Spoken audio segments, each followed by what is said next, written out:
as I began to realize this, I began to identify, well, what are some of those lies that keep people impoverished?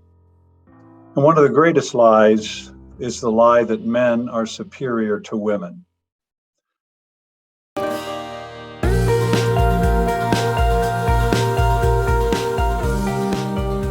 Welcome to DNA Live, presented by the Disciple Nations Alliance. Here we unpack all things worldview in light of the biblical worldview.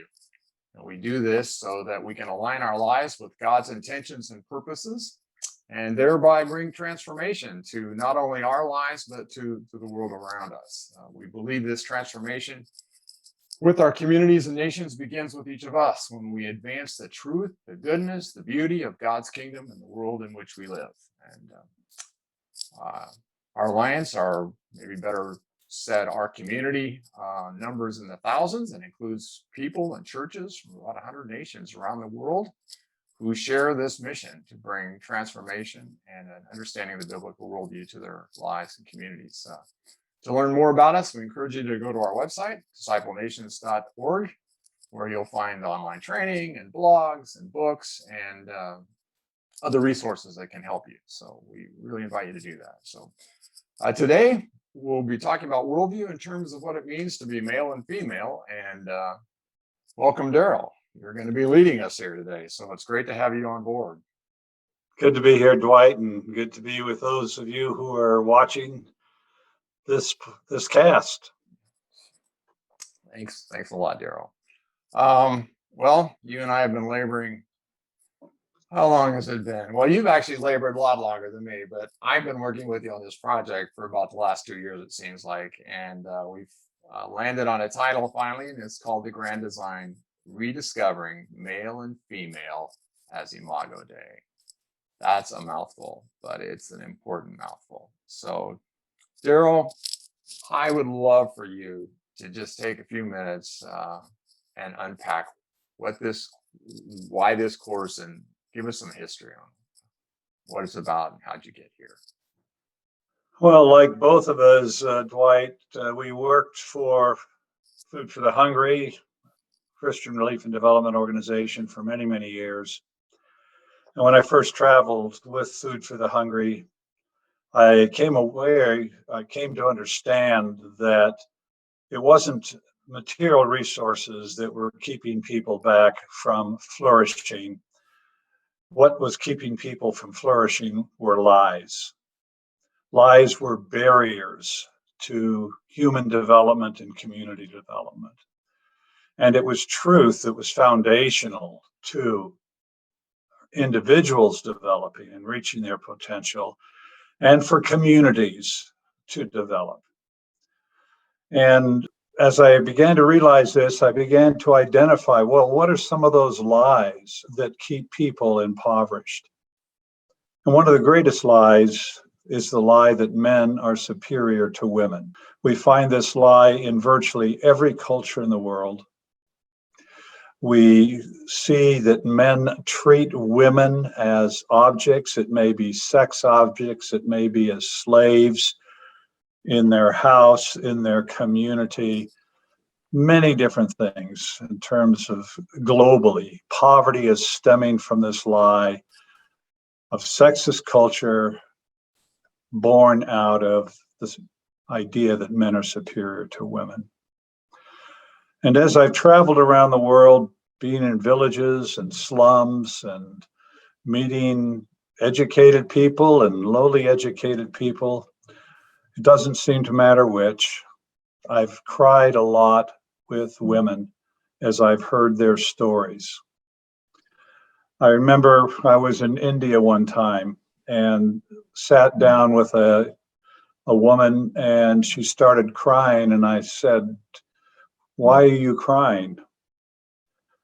And she said, "Darrow, here in India, it's so hard being a woman." And in the Hindu understanding of where women came from, women came from men who had died, who had been very sinful in the last life. And when they're born again in their new birth, in their reincarnated life, they come back as women.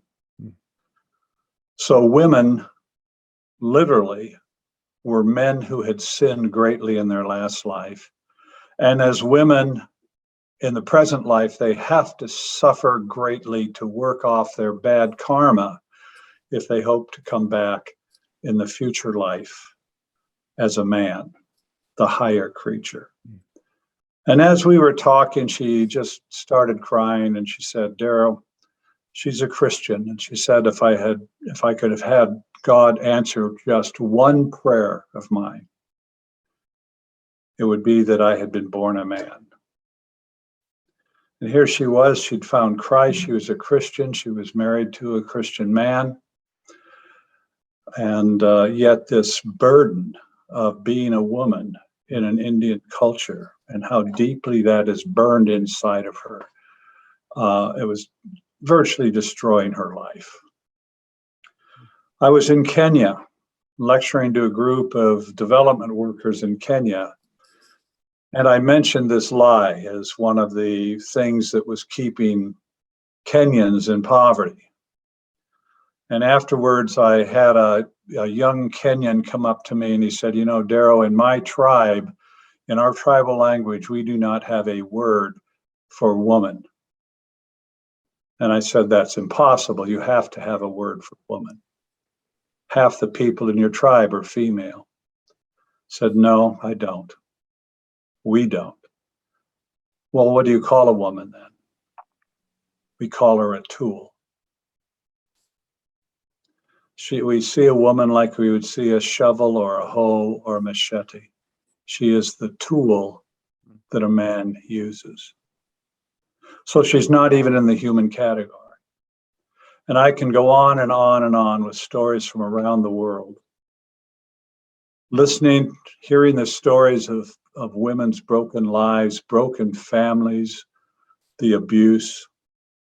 And this money isn't going to be solved. This problem isn't going to be solved by money. It's going to be solved by truth. That women, all women, are made in the image of God. All women are equal to men. Not the same as men, but equal in stature and dignity and worth. Until we come to understand that, this lie will persist.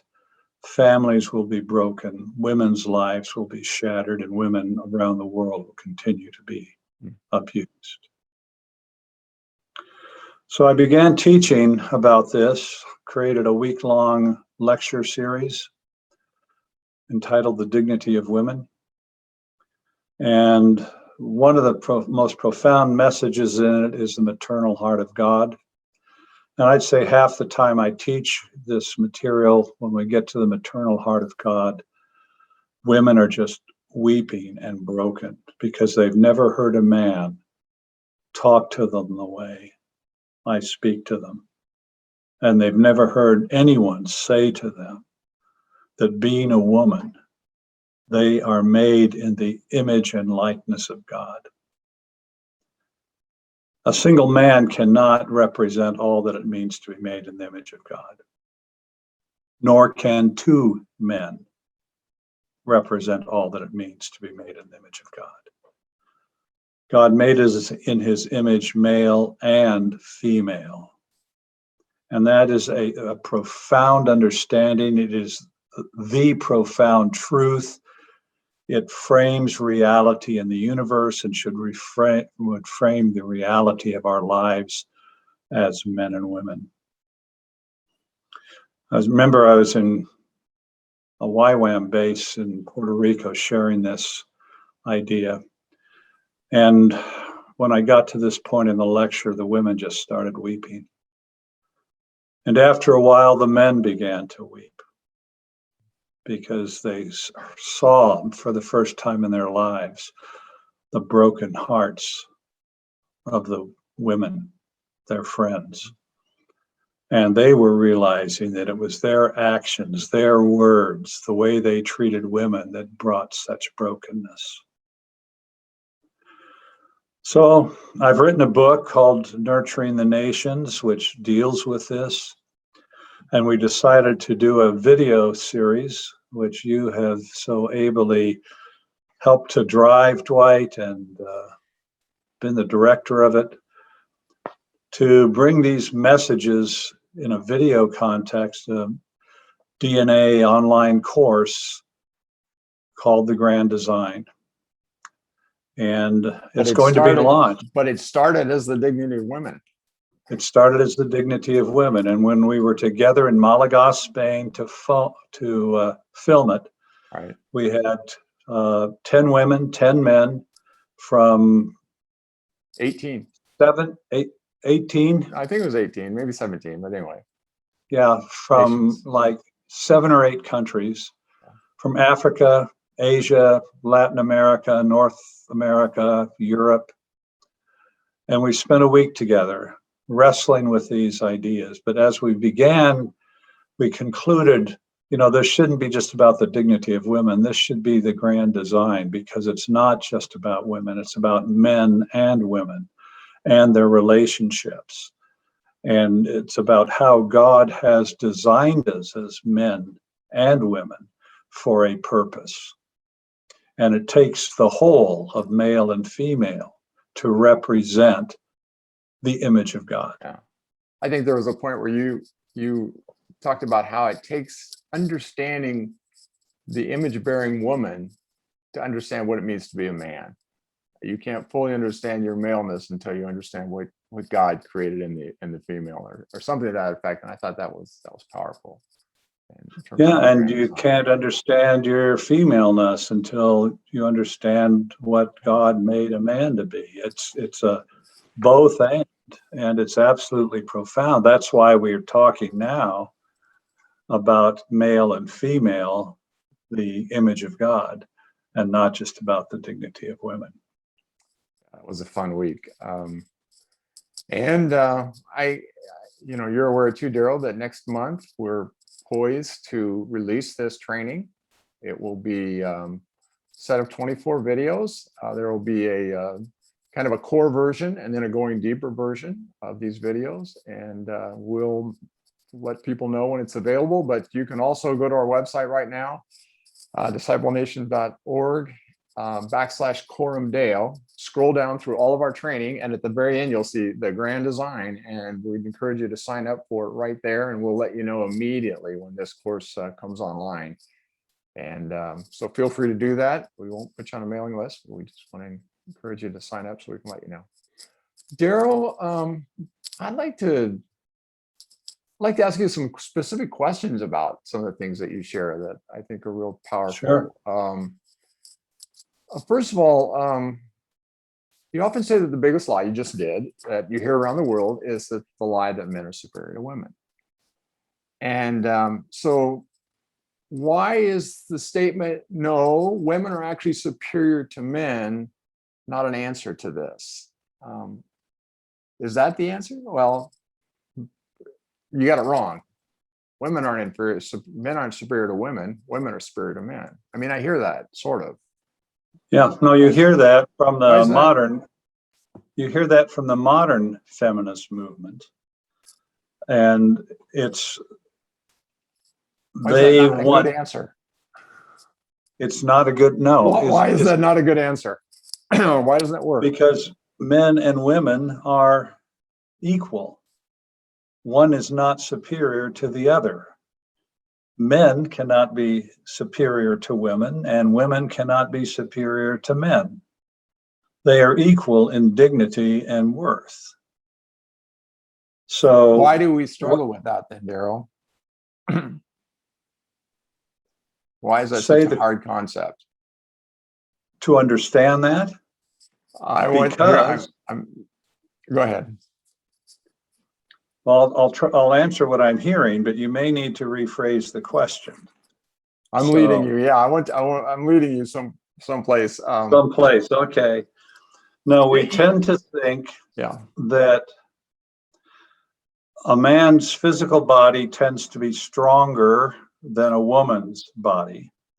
And because of that, we say because a man is bigger and stronger and can physically control a woman, he is better than a woman. He's higher than a woman. So women very often want to be like men because they want to be equal to men. And then they take on the characteristics of maleness. We can see this all over Western culture today. In an attempt to be equal to men or superior to men, they compete in the realm of male virtues, as it were. That doesn't get you there. And even if it got you there, that's not what establishes your worth and dignity. I think another point that relates to this that I've heard really clear was we, as human beings, whenever we see diversity, we have to scale them. Oh, if things are different, one has to be better than the other. They can't be equal and different. There's just no way that happens. Well, we do this. Go ahead. We do this with tribalism. My tribe is better than yours. We do it in the caste system. We do it with sex. We do it with skin color. You think of apartheid in South Africa. You think of slavery in the United States. Whites are better than blacks. Hispanics are better than blacks. You have a tiered society, and you look at the differences not as things to be enjoyed and glorified, but as places for division. And that's sin. We all came from the same first family. We all have one blood in our veins. And because of that, there's no place to say men are superior to women, whites are superior to blacks, Hutus are superior to Tutsis. There's no place to say that, because we all, men and women, black and white, all have the same blood in our veins, and we all bear the image of God. And I think that's the critical message. And we can get off on tribalism, casteism, racism, sexism, and all those isms are taken off from the lack of understanding that we are made in the image of God and are equal in dignity and value. I think that's so important, so powerful. Yeah. So important to mind. You talk a lot about these two words, sexism and feminism. And for those who read your book, Nurturing the Nations, they probably, oh, I get that. But what do you mean? Why those two words? What do they mean? And why do they fall short? Well, sexism basically is the manifestation in behavior and culture of this principle, this lie, that men are superior to women. That is an ungodly principle, and it manifests in men's behavior and women's behavior, and it is institutionalized. Feminists have reacted against that, rightly so. And this is one place where the church should have reacted against it. But too often, even within the church, we have sexist culture. The church should know better. The church should know better because we have the Bible, because we have God revealing himself through both creation and through his word. And in his revelation, he reveals himself as one God in three persons. He is the God of community, and he made us for community. And that's why he made us male and female. It takes a male and a female to produce community. Two males cannot produce community. Two females cannot produce community. It takes male and female to form a family, to have children, to produce community, to manifest to the world in a physical form the nature and character of God. So simply being against sexism and saying, well, women are as good as men or better than men, doesn't get to the root point. The other thing that I think is important to see here, when most of us today, when we think of feminism, we think of modern feminism. Mm-hmm. This is the feminism that's developed for the last 70 or 80 years, 90 years. But before there were modern feminists, there were maternal feminists. These were the feminists of 150, 200 years ago. Mm. And they prized their maternal nature. They were mothers. And they were sick and tired of people saying that mothers had no value, and they fought for their right to be mothers and their right to have children and their right to be in their home with their children. As part of the maternal feminist struggle, what they wanted was what they called a family wage, where the husband would be able to make enough money so they wouldn't have to work. They and their children would not have to work in sweatshops. The husband would make enough money to care for his family so the mother could be a mother. This is where we get maternal feminism. And you also brought up the point that they wanted a voice in the marketplace for the benefit of their family. For their families. They saw part of a mother's role was to speak on behalf of their families and their children in the public square. So they weren't just mothers in the private sphere of their house. They were mothers in the public sphere, speaking to the public in the public about the dignity of women, the importance of the maternal, the importance of nurturing their children, because their children are going to be the next generation of society. They need to be nurtured. They need to be raised in a way where they will be prepared to lead the nation. Yeah. And they were very public about this. And that's why they led the temperance movement. That wasn't men leading the temperance movement. That was women, because alcohol in the 30s and the 20s was literally destroying their homes. Yeah. No, they led the temperance movement. They were very active in the abolitionist movement. I mean, these were strong women. Yeah. Mothers. Yeah. Strong women. They were like grizzly bears. You don't mess with them. If you see pictures of some of these women, you wouldn't want to meet them in a dark alley at night. But they saw themselves as co-equal partners with their husbands to form families and build nations. And they believed in the maternal. The role of the woman, her body has been designed to bear children and to nurture children. And they were feminists. They were the first wave of feminists. They were the maternal feminists. Modern feminists came along after that. Modern feminists were born out of the evolutionary idea, the Darwinian idea, the evolutionary ideology. And you identified yourself as an individual apart from family. And you saw yourself as somebody who could do anything a man could do. So your ideal is to become like a man, and that's modern feminism.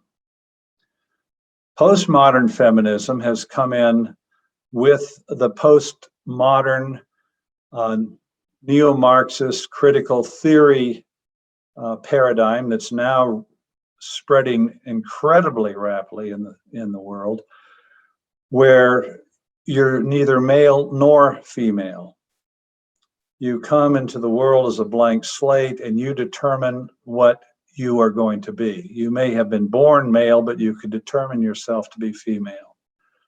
You could have been born female and determine yourself to become a male. Or you could be both. And we've gone from two sexes, male and female. If you look today at Facebook, the US Facebook identifies something like 64 different sexual preferences, not two. It's no longer male and female. It can be anything. Yeah, there's Bruce Jenner, who has chosen to become a woman, he's had a word named after him, autogenophilia. He's not male or female, he's on autogenophilia, because he wanted to become the woman who he was sexually attracted to. That's Bruce Jenner. And they made up a word, coined a word to describe Bruce Jenner. Yeah, it's not just wanting to be a woman. Yeah, But we live in a the confused woman he age. was sexually attracted to. Yeah, we live in a confused age. It's interesting. I really think that when I think about the modernist feminist, what you talked about, I really think that was a pushback against sexism. Yes. And it was like, okay, we're not going to allow this. And so it was a strength versus strength, and yeah. Anyway, I think it was a failure of the church as well, because if churches weren't sexist, it would just be different, So. Well, they're bound to be sexist if they do not have a biblical understanding of who we are as male and female. And right, which gets back to the core here. It gets back to the core. It gets back to, are we teaching from the pulpit the narrative of creation? Yeah. Are we teaching who God is? That God is Trinity, that he is in his very nature community. One God, three persons. Oh, and we're made in his image. Well, how do you make someone in the image of community? Oh, well, there has to be diversity. And so equality. He made us and equality. Because otherwise you don't get community, you get hierarchy. No, that's right. You get caste systems, you get divisions, you get every other problem.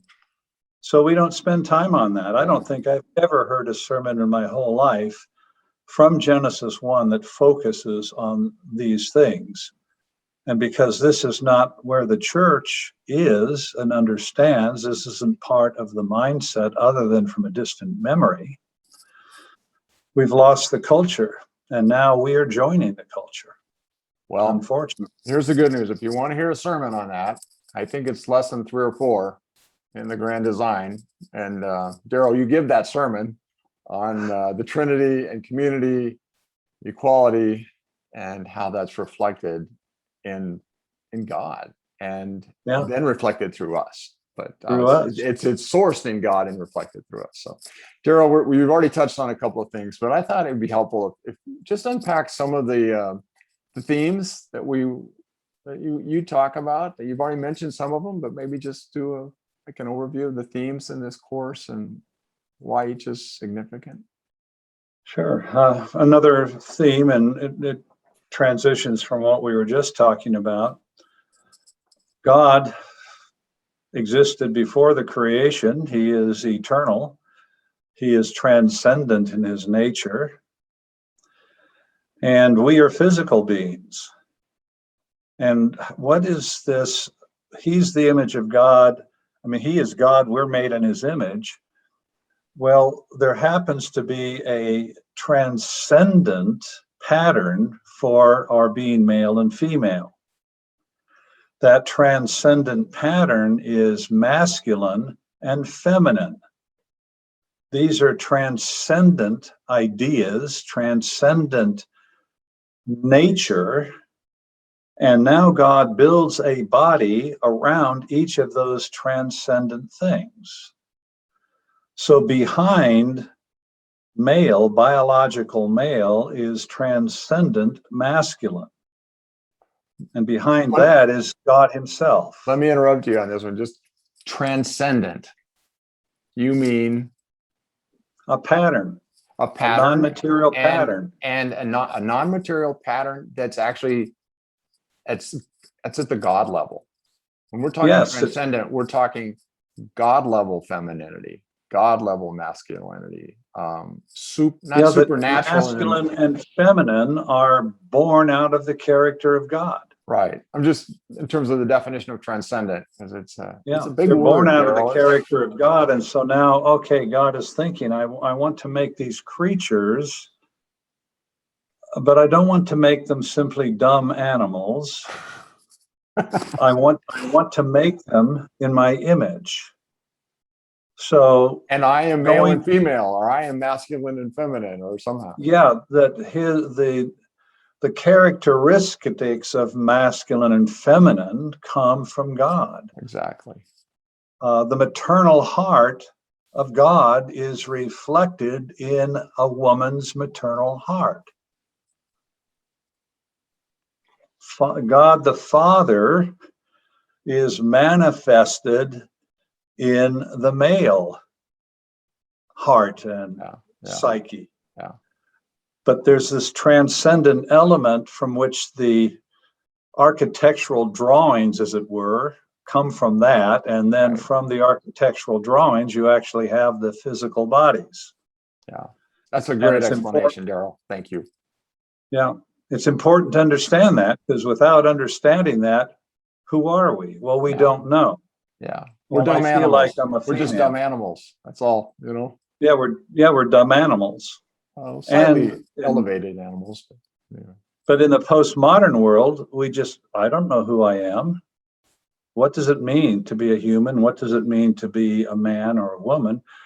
I'll just make it up. And so you have this whole movement today it's the air we're starting to breathe of gender identity and the transitioning from male to female.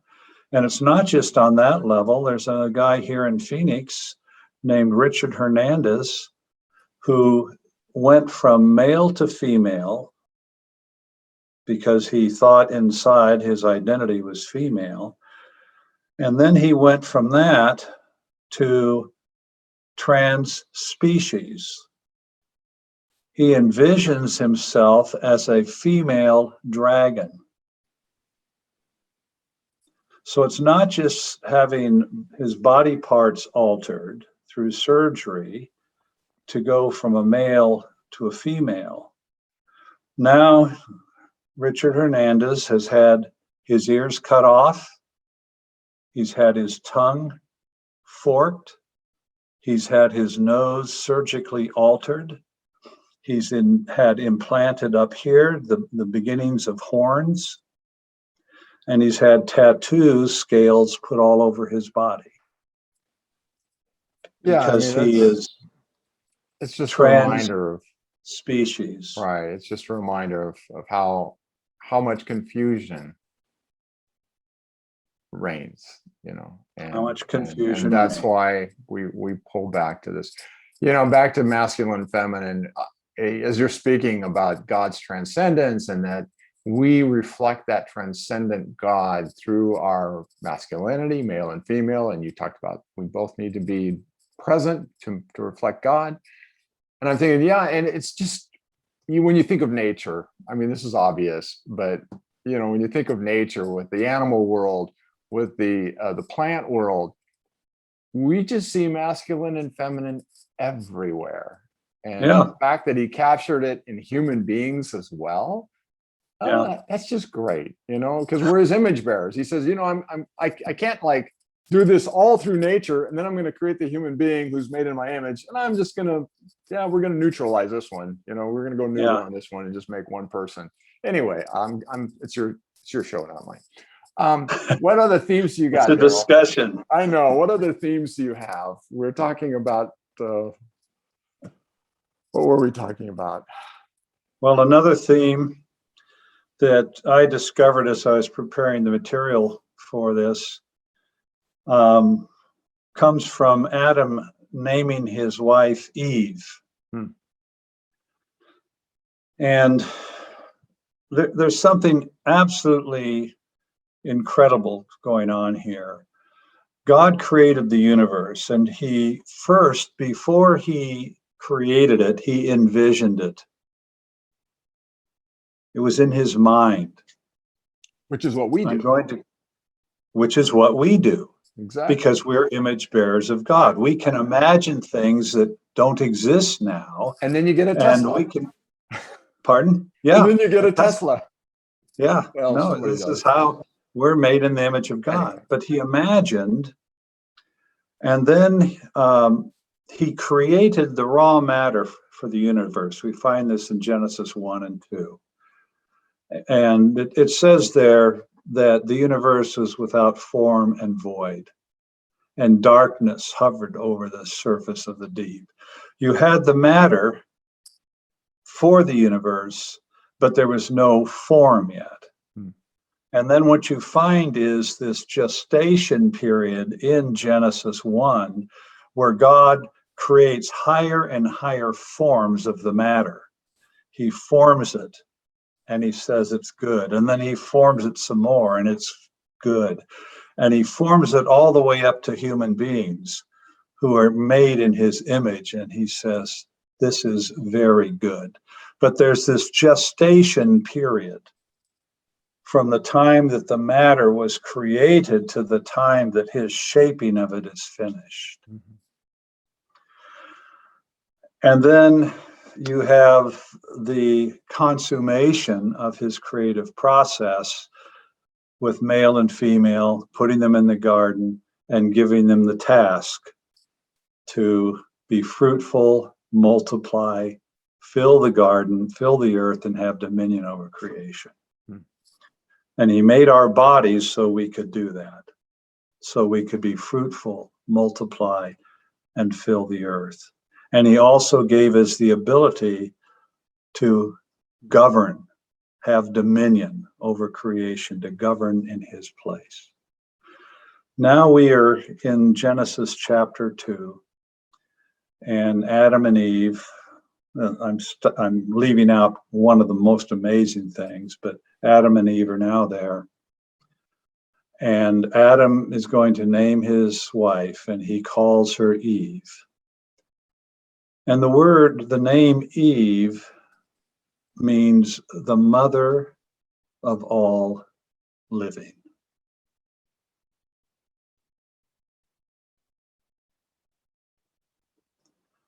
The mother of all living. Who's the source of all of life? God is the source of all of life. But what does it mean to be a mother? That means to give life. To give life. She gives life. There's a conception in her womb. There's a gestation in her womb. And there is a consummation of that period of gestation, and out comes a human being who has never existed before and who will live for eternity. That's why Adam named his wife Eve. And this is why women are so significant, so beautiful, because they are the mother of all living. Yeah, when you think go ahead. Oh, I mean, when you think about what do you want to accomplish with your life, I'm thinking, what if you could actually create a human being that lived and breathed and blessed the world and worked and learned and created and imagined, and they went on it. It's quite an honor, you know. I mean, I No, often wonder exactly. why, you know, why women get really excited about being pregnant. Yeah. And it's a level of excitement and enthusiasm that I'm like, oh my goodness, don't you know you're going to be morning sick? It's going to be a pain. Um, and they're just thrilled to death. And men are too, but especially women. And I think it's Yeah. this innate sense that I am creating life. And Exactly. okay, That didn't exist before. I'm going to make a Facebook announcement here, Darrow. I think you already know, but we had the ultrasound here recently. So my daughter is, our first grandchild is on its way, and my daughter is so excited. And this morning we were walking and talking, Deborah and I, and we just thought, just who is this person going to be? You know, this Yeah. person that's created for eternity now. And will it be a he? Will it be a she? What will they be? Who will this person be? Yeah. And how will it be to get to know them and watch them grow and impact their world? And it's a miracle that another human being is coming into the world. Yeah. Anyway, I'm sorry, I'm going off. No, but and we look at women today and dismiss all that.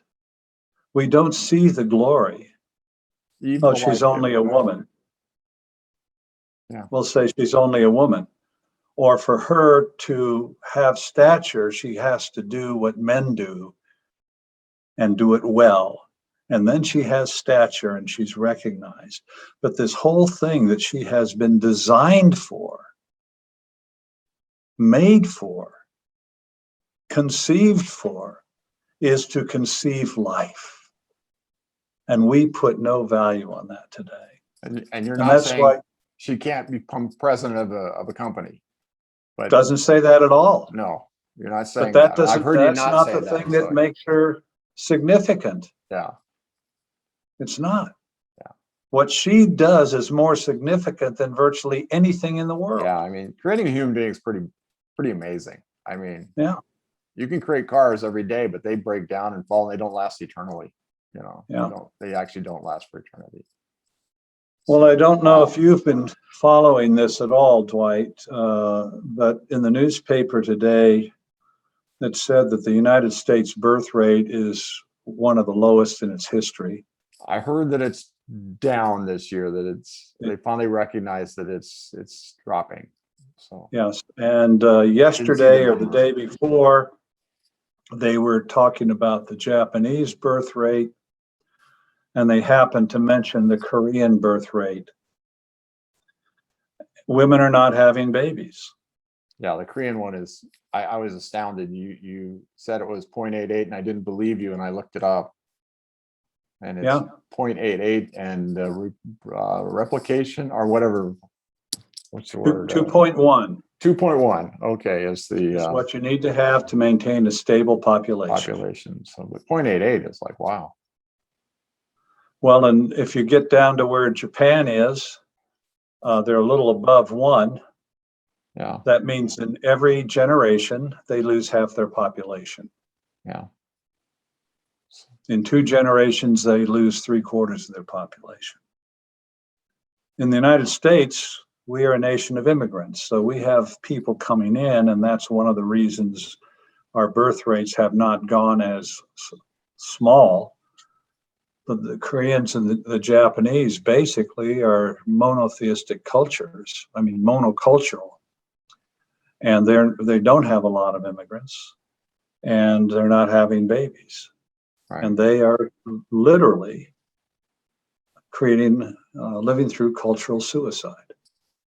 They are dying. They're killing themselves, all because they don't understand who we are Yeah. and why we're here. Yeah, I just, the argument could be, well, look, we'll have more space in our cities. We'll have half our population instead of, 2 million here in Phoenix. But I think about the teaching you do on the value of the human being in terms of community development. And you talk about, I think, Singapore, and you say, what's Singapore's greatest resource? And the world would say it has 0 resources. And you say, yeah, but it's this, second or third highest GDP in the world. And its resource is what? It's people. It's people, It's the people. minds of their people. And, yeah, I mean, you wrote the book. What's the one we're going to do this year? The Forest and the Seed. It's all about people. Yeah, And it's not just I've lost another human being that can take up space and work in the factory, but you've lost human beings are who create, who imagine, who yeah, bring flourishing. We yeah. we don't want to lose people. No, and one of the wonderful things about cities is that this is where people come together and celebrate, where they share ideas, where they create new things, they Right. build new things. The city is the cultural hub. It's the place of the creation of music and art and poetry and plays and movies. It's the gathering together of human beings into other communities that allow for so much creativity to take place. Yeah. That's why we're going to end up in a city and not in a garden, right? The city of Well, we God. will actually end up in a city in a garden. A city and a garden. That's even better. A garden city. All right. I Yeah. like that idea. Okay, Glorious Eve. What else, Darrow? Nurturing the nations, the family and the home. You were touching on that, I think. Yeah, well, the home is the place not just where children are nurtured, but where nations are nurtured. Hmm. It's the nursery of the nation. Because every child comes out of a mother's body and is the product of intercourse between a man and a woman, and then comes out of a mother's body and then lives in a home. And are those homes healthy or are they broken? A nation's health is directly related to the health of the family and the home. And if the home means nothing, if it's just a place we go to sleep, or a place we go to watch television or play computer games, that's not going to produce the kind of people that we need, who are people who know how to self-govern and who know how to be creative and who know how to live as free men and women and lead a free nation. Hmm. It's not the building that does that. It's the home that does that. There's a difference between a house, which is the physical building, and the home. The home is a space. It's a transcendent space. And both the father and the mother, the husband and the wife, have an influence in creating this space, but the mother has the most basic creativity for making this space. It's interesting. She puts her stamp on the home. Yeah, why I've often wondered why is that? Yeah, I mean, like for Deborah and I, her dominion starts at the door as you walk inside, and I get the garage and the yard, And the yard, right? And I have a 49% vote on the curtain colors and what we're gonna eat for dinner, and which is but it's 49%, which is just fine. I love it. Yeah. I love it. But you're so right. Traditionally and historically, a woman creates a home, and this is where we live. Does. I have a friend, he says, don't sell yourself short, Dwight. A home matters. I mean, we were talking about, well, do you flip houses? Do you flip homes? Because a house is where you live, and you create your home in that space. Exactly. And he just said, don't ever use that space as a marketing investment tool. It's way too important to your life. And he doesn't know. Yeah, it was a bit of wisdom. But it is that space where life happens. Yeah. Where children are nourished, where they learn to grow to be free men and women, to self-govern their lives. It's the nursery of the nations. That's nations. the space where it's learned. Pardon? The nursery of the nations, as you just said. Yeah, it's the nursery of the nations. Yeah. It's your kids' nursery, But the home becomes the nursery of the nations. Yeah. Yeah. And we need to consciously think in those terms. If we just think of it as a place to come and go from and sleep at and store our toys in the garage, we don't create this space that will enrich children to become all that God intends for them to be. Hmm. And we will not have a free nation. Free nation requires self-governing people. And if you don't have self-governing people, you have bigger and bigger government and smaller people. And that's what we see happening in the United States today. And you see it in tyrannical governments all over the world. Yeah. How do you reverse that? By creating homes. Yeah. Yeah. And how do we as a nation, as a community, support the creation of homes? What do we do? And I think, Yeah. when you think about public policy and laws, yeah, what's gonna contribute to the building of strong homes that develop healthy, wise children? Yeah. Very Well, it has important. to, Very important. you have to have a vision for it, and you have to have it high on your priority.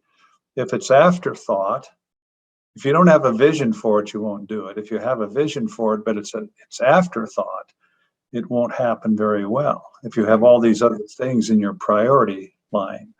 Right. And this isn't a broadcast about education. You touched on that 2 weeks ago with Elizabeth and Christian, but when we think about education of our young children, so much of it needs to be at the earliest age. This idea of character and principles and self-government and identity and value and the things that create the core of a human being that allow them then to grow and develop and flourish. Yep. But we think of education as now taking on that role, and I'm like, no, that's dangerous. That's where a professional can teach my kid to add better than I can, maybe, or to write, and learn letters. But in terms of those core training of a child, we can't. Our homes have to do that. You're right. It's the nursery. So it's the nursery. And the parents need to, whether they educate their kids directly or not, they need to see that they have the responsibility for the education of their children. Yeah. Whether it's through a homeschool, a public school, a charter school, there needs to be, we are the parents and we have oversight of our children's education at some level. And if we don't have that oversight at some level, then we are passing that oversight on to someone else who may have a different agenda for our kids than we would. Yeah, I think the danger of that agenda is when we expect somebody else to teach our children the core essence and values of who they are as children and what it means to be male and female. What is self-government? What does it mean to steward your life? What does it mean to have dominion? All those things we got to keep that, parents, because children look to parents for that information. They don't look to you don't want a second grader or anyway, that's just dangerous.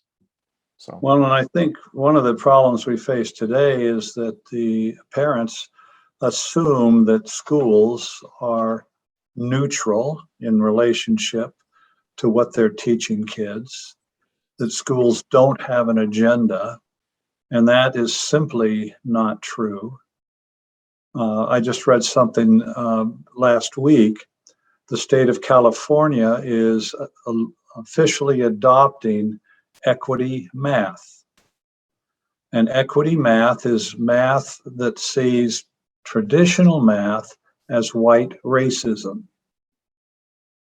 2 + 2 = 4 is a racist concept. So equity math is challenging the very nature of math because it's racist.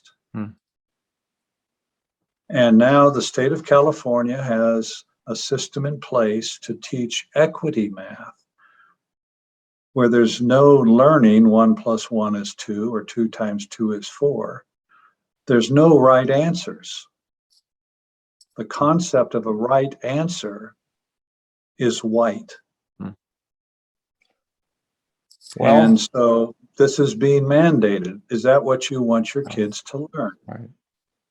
Critical racial theory is being taught in virtually every school in the country. Our children are being taught to be racists. And I know this is and I hear you, Darrow. This is a pressing concern. I think what I'd like to underline right now is that I think there's a loss too at the level of just parenting, in that it's sometimes as a parent, you're young, you get married, you don't actually realize I have to speak into these areas that you just described. These are incredibly important topics. Who am I? What is race? What does it mean to be white or black? These are important things. Most parents don't even think about trying to impress their children with these very, very important principles and of truths about life. And they just kind of think, well, they'll get it from somebody. Yeah. And I think it's the vacuum that's the bigger problem than it is what's filling that vacuum is a major problem. But there's also a vacuum that somehow we need to help parents. And I've got a couple of, I've got kids moving into parenting now, and they got to do a better job than I did, because you create a vacuum now, somebody will fill it. Well, that's exactly right. And this goes back to the simple phrase, are you governing yourself? If you're not governing yourself, you will be governed. Somebody else will do it for you. Somebody else will do it for you. If you don't govern yourself, you are creating a vacuum. And the less you govern yourself, the bigger that vacuum is to be filled. And it's the same thing here. And what are we teaching our children that they are responsible for teaching their children? How are they going to do it? And are they going to do it themselves? Are they going to create a school? Are they going to send them to a public school? What are they going to do? And how are they going to have confidence that what their kids are being taught is what they as parents want them to be taught? Yeah. Now, if you don't give a rip, you just... Well, and if you as a parent aren't even clear yourself what it is that's important and what you believe, and can't articulate it, can't put ideas in front of your children in meaningful ways, it's like you're going to be creating a vacuum. So, Darrow, we got a couple of minutes left, and might as well fill it constructively. Give us, why do you touch on leadership as well in this course? You talk about the nature of leadership, and both for men and women. Well, why is that? Why? Because we tend to have a cultural construct of leadership as being a tyrant. As dominating. The men have all the power. The men carry whips, and they're tyrants. That's what a leader is. That's not that's not a leader. But that's especially a sexist society's concept of leadership. The biblical concept of leadership, again, is born out of the heart and mind and character of God. It is servant leadership. The cross is the emblem of that servant leadership. Christ is the King of Kings, the Lord of Lords, and he died on a cross.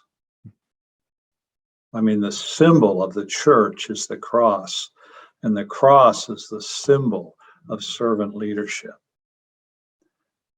A servant is to lead. and a leader is to serve. And those two words must be hyphenated. You can't separate them.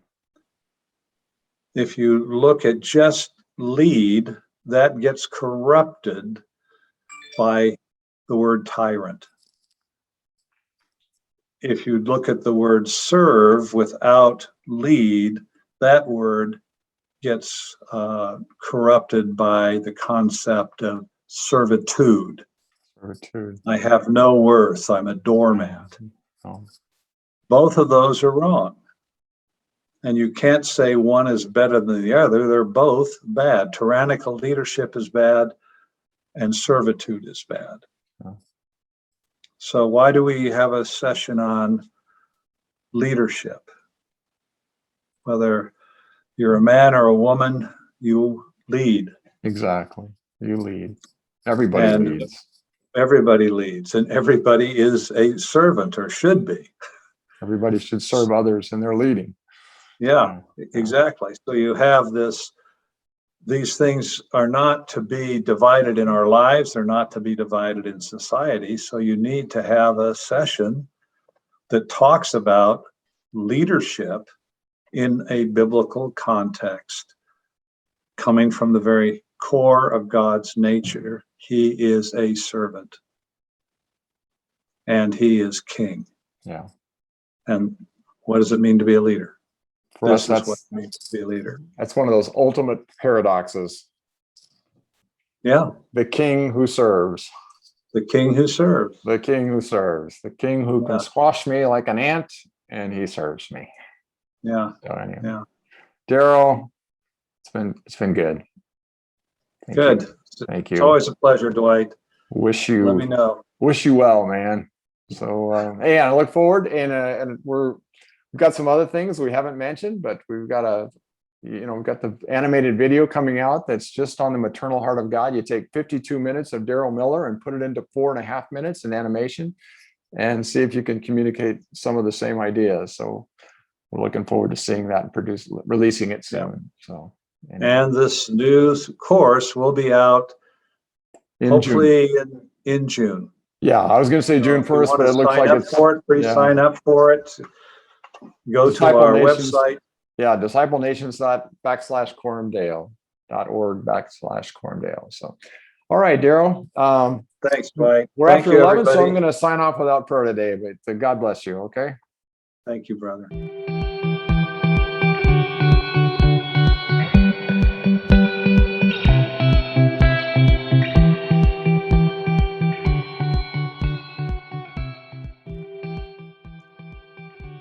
Hi, friends. I wanted to share with you a few ways that the Disciple Nations Alliance can help you, your church, and your ministry be better equipped with the biblical worldview so that you can share it, disciple others in it, and advance the truth, beauty, and goodness of the kingdom of God in your communities and nations. First, I want to encourage you to visit our website, disciplenations.org. It's loaded with resources for you. We have ebooks, we have curriculum, we have video, we have audio, and we have our blog that's updated regularly. So check that out. Many of those resources are available to you for free. We hope that they're a blessing to you. Our flagship resource is called Quorum Deo. It's a free online biblical worldview school. It helps you understand what worldview is, what the biblical worldview is, and how to apply it to every area of your life. The English version of Quorum Deo is now rebranded as the Kingdomizer Training Program. It's on a newer, more user-friendly platform, and we hope that it serves you well in your journey to understand and apply a biblical worldview. Lastly, I want to encourage you that if English is not your native language and you want to connect with somebody perhaps closer to you geographically, or just to go through the DNA resources in your native language, we have network development coordinators all around the globe. They're amazing people that want to connect with you and help you out. So reach out to us at info@disciplenations.org or message us here, and we will put you in touch with the network development coordinator in your language group. Lastly, if you're watching this on YouTube, please be sure to click the subscribe button, like the video, and hit that bell so that you're notified when new content comes out. Thanks so much, and God bless.